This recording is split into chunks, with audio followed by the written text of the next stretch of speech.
सुप्रभात बच्चों, आप सभी कुशलपूर्वक रहें, यही प्रार्थना है। आज हम टॉपिक ले रहे हैं टोरॉइड तथा टोरॉइड में चुंबकीय क्षेत्र की तीव्रता। तो सर्वप्रथम टोरॉइड के बारे में जानते हैं। तो टोरॉइड एक छल्ला टाइप का होता है। ये हमने परिनालिका पढ़ी थी। परिनालिका लंबी होती है, उस पर तांबे के तार के फेर लगे होते हैं, पास पास से हम फेर लगाते हैं तो वो प्रणालिका बन जाती है। उस प्रणालिका को यदि हम गोल रूप में मोड़ दें तो वो आपका टोरॉइड कहलाता है। ठीक है, जैसे आपके पास जो हीटर की कोयल होती है, तार जो होता है, उस तार को हम मोड़ कर गोला बनाते हैं और उसके बाहर से हम एक विद्युत रुद्र लगा दें तो हमारा जो है टोरॉइड बन जाएगा। ठीक है ना। तो हम इस प्रकार से लिख सकते हैं टोरॉइड। यह एक वृत्ताकार छल्ला होता है जिसमें विद्युत रुद्र तार के अत्यधिक फेरे पास पास लपेटे जाते हैं, जैसे घरों में प्रयोग होने वाले तार। परिनालिका को मोड़कर बनी बंद धारावाही आकृति टोरॉइड कहलाती है। ठीक है, तो यहाँ पर आपके पास चित्र में टोरॉइड दिखाया गया है। इस टोरॉइड पर ये तार आपके पास दिख रहे हैं, ये तार मुड़ गए हैं। ये प्रणालिका थी, इसको मोड़ कर हमने गोल बना दिया है और इस पर ये तांबे के तार को पास पास लपेट कर हमने टोरॉइड तैयार कर दिया है। इस टोरॉइड का केंद्र O है। इस पर हम आई धारा प्रवाहित करते हैं। यहाँ से धारा जाती है, अंदर से होकर फिर बाहर आती है। ऊपर से जाती है, अंदर से बाहर आती है, ऊपर जाएगी, अंदर से बाहर आएगी। तो इस प्रकार से यहाँ से गई और यहाँ से बाहर निकल कर आ जाती है। ठीक है, तो ये हमने डॉट डॉट जो चिन्ह लगा रखे हैं यहाँ पर, इसका मतलब मैंने आपको बताया था कि यहाँ से धारा बाहर निकल रही है और क्रॉस का चिन्ह लगा रखा है, यहाँ से धारा अंदर को जा रही है। तो धारा यहाँ से कहाँ जाती है, अंदर को जाती है और अंदर से फिर बाहर को। इस प्रकार से धारा घूम के आ रही है। हम धारा प्रवाहित करते हैं, प्रत्येक फेरे से इस प्रकार से घूमकर धारा बाहर आ रही है। समझिए ना। यहाँ से धारा अंदर को गई, अंदर गई, फिर घूम करके यहाँ से बाहर आई, अंदर गई, फिर बाहर घूम के बाहर। इस प्रकार से ये तार घूम रखे हैं। ठीक है ना। तो ये हमारा यहाँ पे धारा प्रवाहित हो रही है, इस पर आई धारा प्रवाहित हो रही है। हमने यहाँ पर चुंबकीय क्षेत्र की तीव्रता याद करनी है तो 3 कंडीशन यहाँ पर है। हम बिंदु P लेते हैं, तो बिंदु P को एक तो हमने इसके अक्ष पर ले रखा है। ये इसकी अक्ष है, ये इसकी टोरॉइड की बाउंड्री है। इसके अंदर भीतर अक्ष पर हमने चुंबकीय क्षेत्र का मान ज्ञात करना है, यानी कि बिंदु P पर हमने चुंबकीय क्षेत्र का मान ज्ञात करना है। दूसरा, हमने इसके बाहर बिंदु P रखना है, उसके बाद हमने यहाँ पर चुंबकीय क्षेत्र का मान ज्ञात करना है। तीसरी कंडीशन में हमने इसके अंदर बिंदु P रखेंगे और चुंबकीय क्षेत्र का मान ज्ञात करेंगे। तो इस प्रकार से 3 कंडीशन इस पर होंगी। तो पहली कंडीशन में टोरॉइड के अक्ष पर चुंबकीय क्षेत्र की तीव्रता ज्ञात करनी है। तो हमने P बिंदु ले लिया इसके अक्ष पर, जिसकी O से दूरी स्मॉल r है। यहीं पर हमने एक अल्पांश dl ले लिया है, अल्पांश dl। इस अल्पांश पर या आप अल्पांश इस छल्ले में कहीं भी ले सकते हैं। टोरॉइड पर आप कहीं भी अल्पांश ले सकते हैं, यहाँ पे ले सकते हैं, कहीं पर भी आप ले सकते हैं, क्योंकि हमको लेना है। और प्रत्येक का जो है अल्पांश के द्वारा हमने विद्युत क्षेत्र की तीव्रता निकालने के बाद पूरे छल्ले के कारण, यानी कि टोरॉइड के कारण बिंदु P पर चुंबकीय क्षेत्र की तीव्रता ज्ञात करनी है। ठीक है, इस अल्पांश की लंबाई हमने dl ले ली है। जो ये अक्ष कहलाती है हमारी, ये अक्ष जो हमने r दूरी पर स्थित बिंदु P से होते हुए हमने एक अक्ष की कल्पना की। यहाँ पर ये किस प्रकार से एक इसके अंदर एक अक्ष है। ये अक्ष हमारी क्या कहलाती है, एम्पेयर अक्ष कहलाती है। इसको क्या कहते हैं हम, एम्पेयर अक्ष। तो देखिए यहाँ पर जब हम P बिंदु पर चुंबकीय क्षेत्र की तीव्रता ज्ञात करेंगे, तो जैसे मैंने आपको बताया, यहाँ से धारा अंदर जा रही है, फिर वहाँ से बाहर आ रही है, अंदर जा रही है, बाहर आ रही है, ठीक है ना। तो इस प्रकार से यहाँ पर दिखा रखा हमने। तो हम देख रहे हैं यहाँ पर इस अक्ष पर बाहर वाली धारा का कोई प्रभाव नहीं पड़ रहा है। ध्यान दीजिए, ये जो अक्ष अंदर है, इस बाहर वाली धारा से अंदर की तरफ है, तो इसकी बाहर वाली धारा का इस पर कोई असर नहीं पड़ेगा।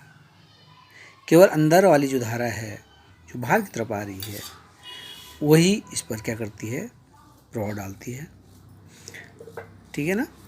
तो इसको हम लेते हैं फर्स्ट कंडीशन में,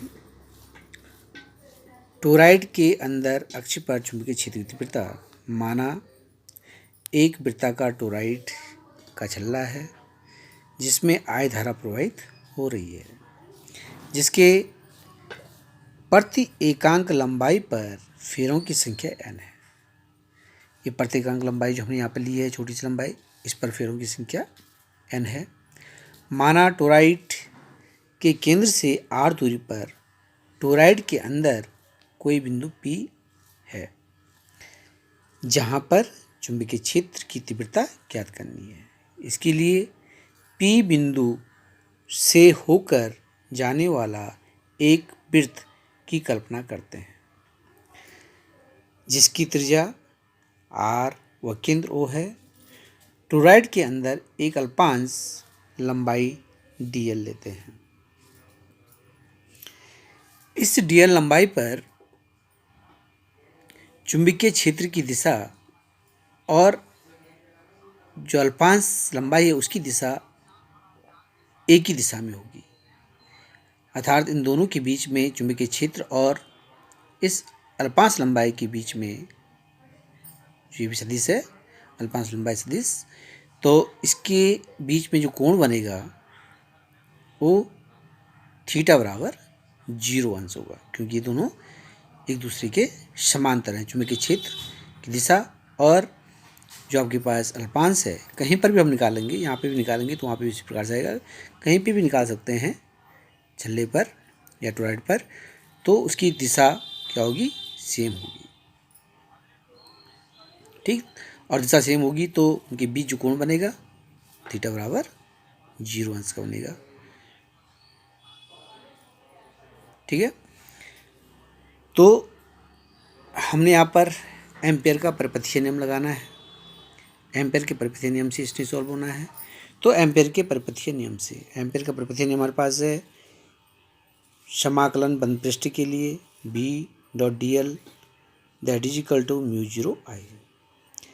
हम यहाँ पर इसको लेते हैं समाकलन B.dl को, तो ये हमने कई बार पढ़ चुके हैं किसी बंद पृष्ठ के लिए। समाकलन B.dl दो सदिशों का अदिश गुणनफल क्या होता है, B.dl cos थीटा, ठीक है।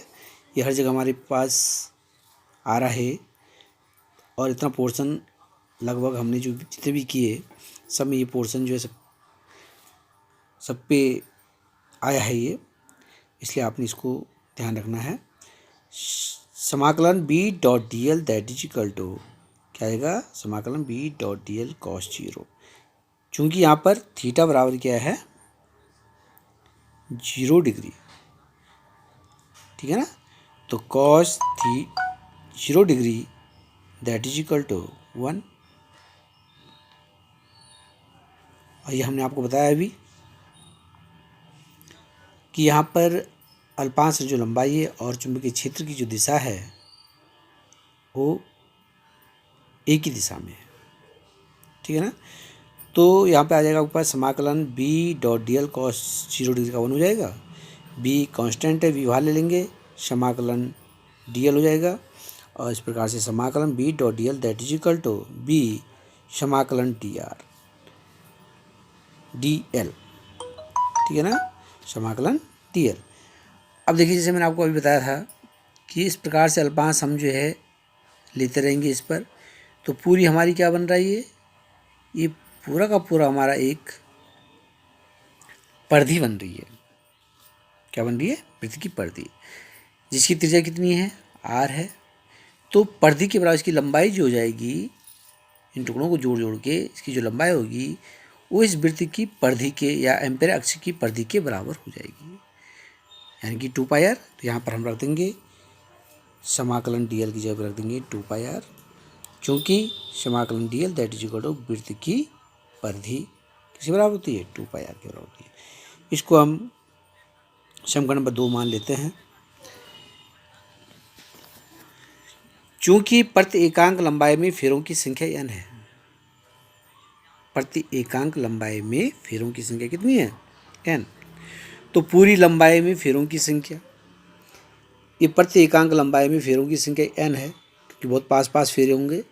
तो यहाँ पर प्रति एकांक लंबाई में फेरों की संख्या n है, तो पूरी टोराइड पर फेरों की संख्या क्या हो जाएगी, तो जो एकांक लंबाई पर फेरों की संख्या है उसको जो हम क्या कर देंगे, परिधि से मल्टीप्लाई कर देंगे, गुणा कर देंगे। तो इस प्रकार से पूरी लंबाई में फेरों की संख्या आ जाएगा n इंटू 2 पाई आर, ठीक है।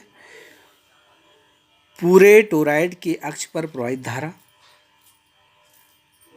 पूरे पर जो धारा प्रवाहित हो रही है उसका मान कितना हो जाएगा, n 2 पाई आर इंटू आई, ठीक है। इसको हम समीकरण नंबर 3 मान लेंगे। समीकरण 2 व 3 से मान समीकरण नंबर 1 में रखेंगे, जो आपके पास समीकरण नंबर 1 है, फर्स्ट जो समीकरण है एम्पेयर का प्रकृति नियम, उसमें मान रख देंगे यहाँ पर। तो आपको आ जाएगा B into 2 pi R that is equal to mu 0 n 2 pi R into I, इससे कट जाएगा 2 पाई आर से, 2 पाई आर कैंसिल, तो बी बराबर गया आपके पास म्यू 0 n आई। तो इस प्रकार से आप इस सूत्र की सहायता से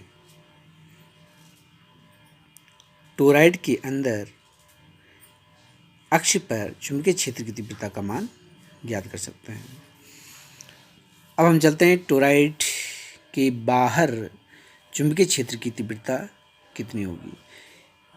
ये आपके पास टोराइड है, ये हमने कोई बिंदु P बाहर ले रखा है, इससे होते हुए हमने एक एम्पेयर अक्ष की कल्पना करते हैं, जिसकी त्रिज्या r मान लेते हैं। तो हमने यहाँ पर ध्यान देना है, जैसे हमने आपको समझाया पहले, ये दोनों धाराएं जो यहाँ से अंदर जा रही है और बाहर आ रही है, ये दोनों बराबर हैं। अंदर जाने वाली धारा और बाहर आने वाली धारा दोनों कैसी हैं, बराबर हैं।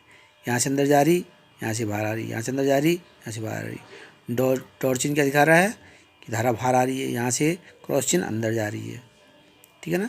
तो दोनों धारा एक तरफ जा रही है, दूसरी तरफ से बाहर आ रही है, यानी कि एक प्लस में होगा, एक माइनस में होगा। तो टोटल धारा क्या हो जाएगी, 0 हो जाएगी। नेट धारा क्या हो जाएगी, 0, यानी कि आई यहाँ से अंदर गई और आई यहाँ से बाहर आई, तो टोटल धारा 0। तो जब टोटल धारा 0 हो जाएगी तो वी डी एल का मान क्या हो जाएगा, 0 हो जाएगा, यानी कि चुंबकीय क्षेत्र की तीव्रता टोराइड के बाहर क्या होती है, 0 होती है। इसको हम लिख लेंगे, माना टोराइड के बाहर कोई बिंदु P है जहाँ पर चुंबकीय क्षेत्र की तीव्रता ज्ञात करनी है। चूँकि बिंदु P से अंदर की ओर नेट धारा 0 है, अतः टोराइड के P बिंदु पर चुंबकीय क्षेत्र B इंटू डी एल का जो मान होगा कितना हो जाएगा, 0 के बराबर हो जाएगा। समझे ना, क्योंकि यहाँ पर धारा क्या हो गई, नेट धारा 0 हो गई है, आई धारा अंदर जा रही है और आई बाहर आ रही है, तो एक प्लस में हो गया, एक माइनस में हो जाएगा, ठीक। ठीक। अब यहाँ पर तीसरा जो पॉइंट है, टोरॉइड के अंदर चुंबकीय क्षेत्र की तीव्रता। अब हम तीसरे चित्र पर चलते हैं। ये आपका टोरॉइड है, इसके अंदर कोई बिंदु हमने पी लिया है, ठीक है, जहाँ पर हमने चुंबकीय क्षेत्र का मान ज्ञात करना है। तो हम पी से होते हुए एक आर त्रिज्या का एम्पियर कक्ष खींच लेते हैं। अब यहाँ पर हम देख रहे हैं एम्पियर कक्ष में यहाँ पर न कोई धारा अंदर जा रही है, न कोई धारा बाहर जा रही है, यानी कि अंदर कुल धारा शून्य है, यानी इस पर कोई धारा ही नहीं बह रही है, ठीक है ना। इस पर जो है कोई धारा ही नहीं बह रही है, और जब धारा ही नहीं बहेगी तो कुल धारा शून्य हो जाएगी, तो कुल धारा शून्य हो जाएगी तो चुंबकीय क्षेत्र का मान शून्य हो जाएगा। तो इस प्रकार से हम यहाँ पे लिख सकते हैं, माना टोरॉइड के अंदर कोई बिंदु P है जहाँ पर तीव्रता ज्ञात करनी है, क्योंकि P पर कोई धारा नहीं है, तो हम कह सकते हैं कि टोरॉइड के अंदर summation I that equal to, यानी कुल धारा का मान 0 है, तो समाकलन B.dl that is equal to 0। तो हमने देखा यहाँ पर 3 कंडीशन में, तो टोरॉइड के बाहर किसी बिंदु पर चुंबकीय क्षेत्र का मान क्या होता है, शून्य होता है, कोई चुंबकीय क्षेत्र नहीं होता है। टोरॉइड के अंदर चुंबकीय क्षेत्र का मान शून्य होता है। केवल टोरॉइड के अक्ष पर ही चुंबकीय क्षेत्र होता है, अंदर और बाहर चुंबकीय क्षेत्र शून्य होता है, ठीक है ना। तो आप इसको जो है कीजिए, ये भी आपके पास VIMP क्वेश्चन है, ये वेरी इम्पोर्टेंट, तो ये भी आपकी परीक्षा में पूछा जा सकता है, इसको ध्यान से कीजिए।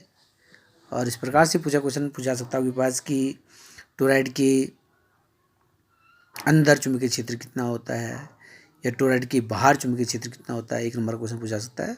तो आपने जो है इसमें क्या लिखना है, शून्य लिखना है। टोरॉइड के अंदर जो चुंबकीय क्षेत्र शून्य होता है, टोरॉइड के बाहर भी चुंबकीय क्षेत्र शून्य होता है, केवल टोरॉइड के अक्ष पर ही चुंबकीय क्षेत्र होता है, जिसका मान B = μ0 Ni के बराबर होता है। ओके।